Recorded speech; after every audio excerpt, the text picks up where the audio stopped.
بسم الله الرحمن الرحيم. الحلقه الثالثه من الغش التجاري في مصر. كنت بتكلم عن السعوديه زي ما قلت.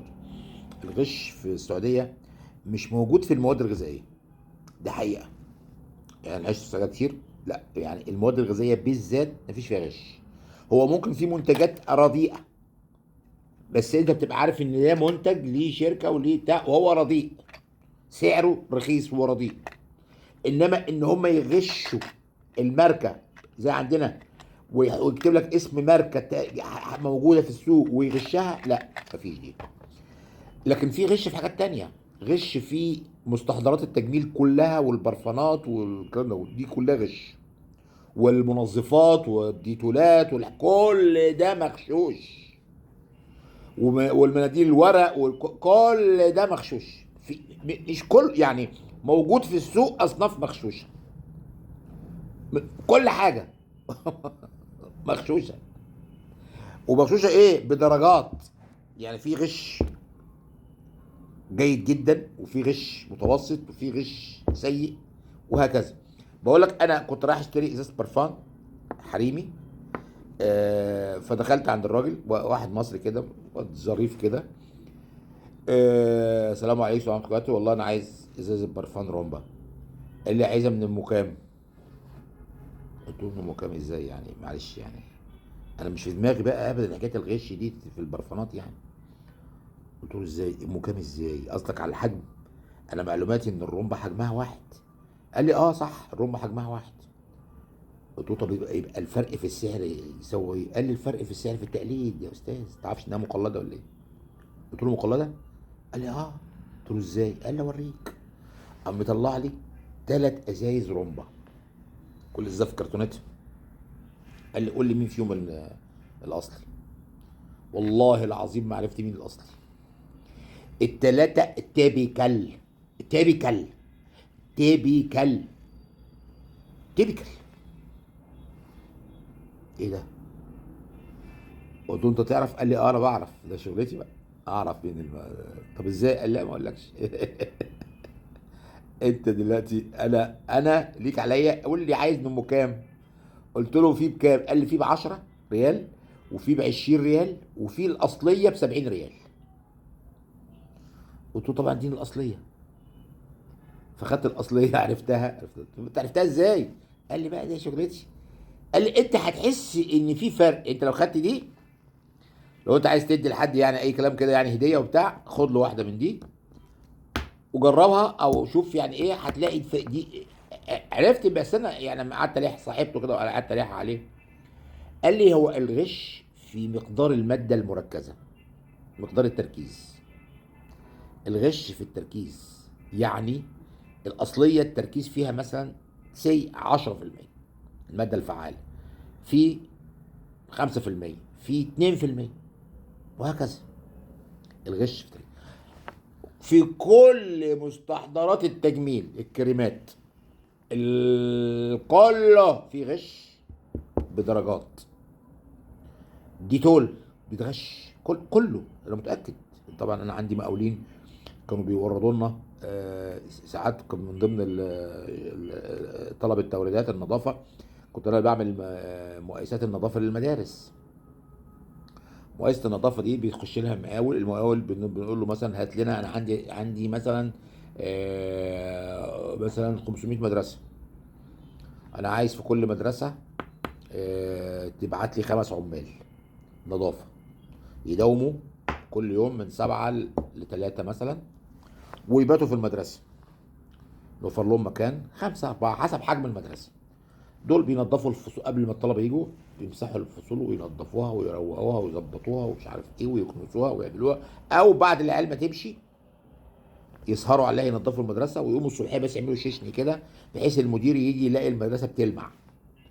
وكل عامل محمل عليه كميه معينه كل اسبوع، من كل شهر، يعني كل شهر يعني بيبقى في مخزن من علب المناديل بانواعها، سواء مناديل يد او مناديل بكر او مناديل المطبخ، او يعني كل انواع المناديل، او وايبس اللي هي. وعندك ديتولات، بانواعها، وعندك حاجات تنظيف خشب، واللي هي اللي هي ملمعات اخشاب دي، اسمها مش عارف ايه، مش فاكر. وفي حاجات مبيدات حشريه، وفي معطرات جو، وفي صابون يد، وفي صابون سايل للايد. يعني في قطع صابون، وفي صابون سايل اللي هو الازايز ده، وفي فلاشات للحمام والتطهير والتعقيم وما الى ذلك. وفي غسل الارضيات وبرائحه الصنوبر ومش عارف ايه زي اللي في الحرم، اللي سافر السعوديه في الحرم مش تلاقي ريحه حلوه كده، دي منظفات ارضيه برائحه الصنوبر. حاجات زي كده، كل احنا بنحسبها بالعامل. العامل بيكلف كذا بالحاجات اللي بتيجي معاه، بالتموينات اللي بتيجي معاه دي. كل واحد ليه حصه معينه، بحيث هو بيفرشها في المدرسه في الاماكن المحدده. يعني الصابون اليد في اماكن في دورات المياه، صابون اليد في دورات مياه المدرسين، مناديل الورق البكر، والمناديل الورق التانية، والحاجات اللي بتتسحب دي، يعني شغلهم بقى. انا لان انا المفروض بستلم او بشيك، يعني بيجيبوا لنا العينات وبتاع، فانا بشيك وبعرف. عرفت بقى من العيال الموردين، ايه ده يا ابني، مش ده مش مناديل ورق فاين دي، ده تقليد مش عارف ايه وبتاع.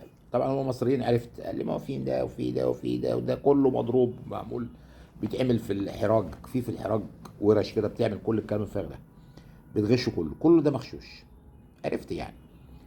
انا طبعا مش مسؤوليتي ان انا استلم، دي مسؤوليه مدير المدرسه، هو اللي بيستلم الحاجات دي، هو شغلته، ماليش دعوه.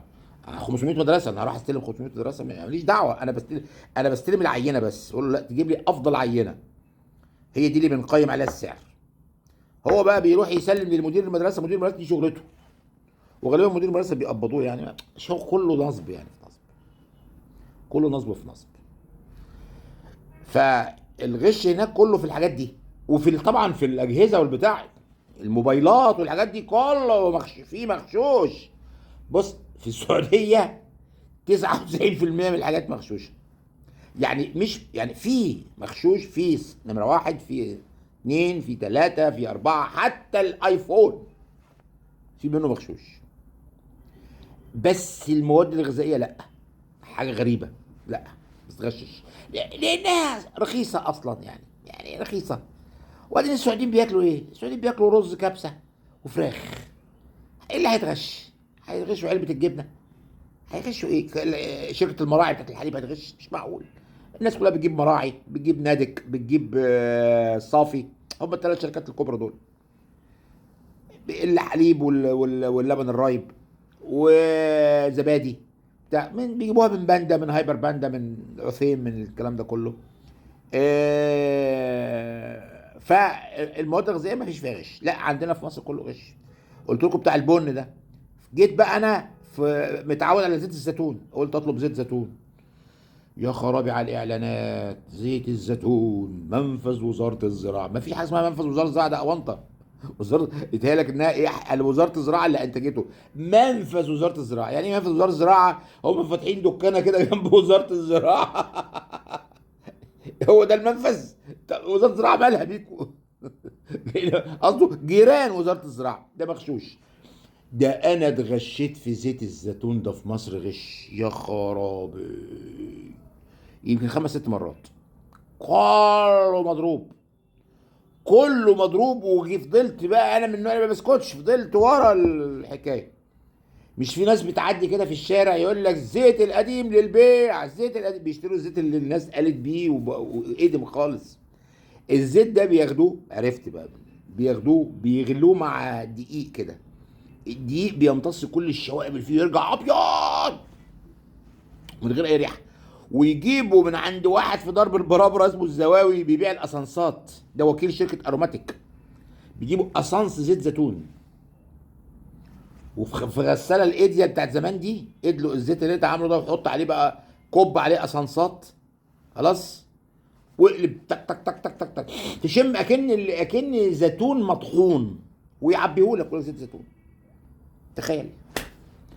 ده ايه ده، مره واثنين وثلاثه واربعه غشيت.